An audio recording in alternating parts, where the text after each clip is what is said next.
Here's an example of a piece of pitted trim that we're going to be working on today. Tear off a piece of tape and kind of tape off this little section here where we're going to be working.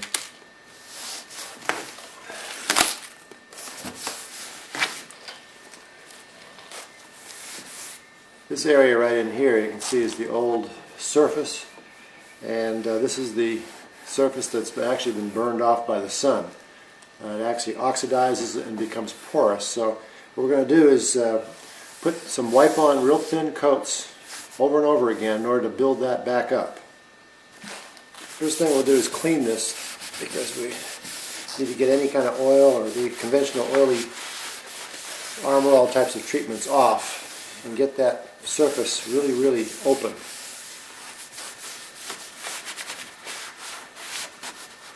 If you have to use some lacquer thinner, that's fine too. On this little side light here, if you'd like to mask that, that's fine.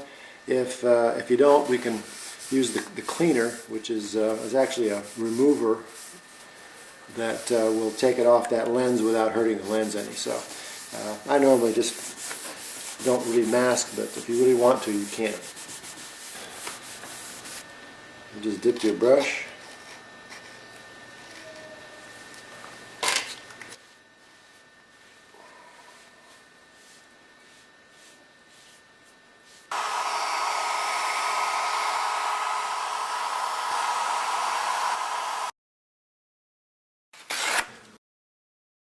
Now that I've put a few coats on, we'll take the 600 grit wet or dry sandpaper, and I've got a little container here of water, wet it and start wet sanding. This process is pretty simple. You just coat maybe 4 or 5 coats. The coating is real thin. All the little surface pits have been filled in. Then we give it a final coat, and it looks really nice. It's a flexible coating, and it lasts a long time.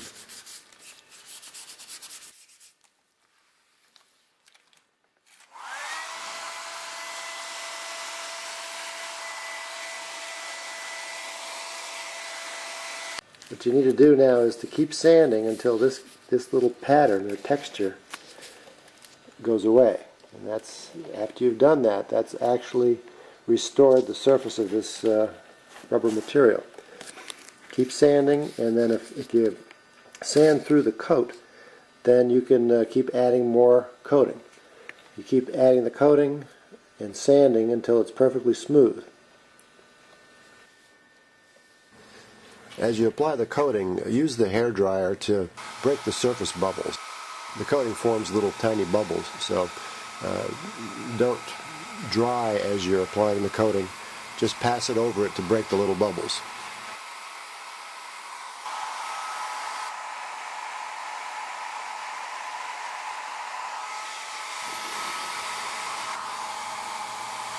We apply a final coat now.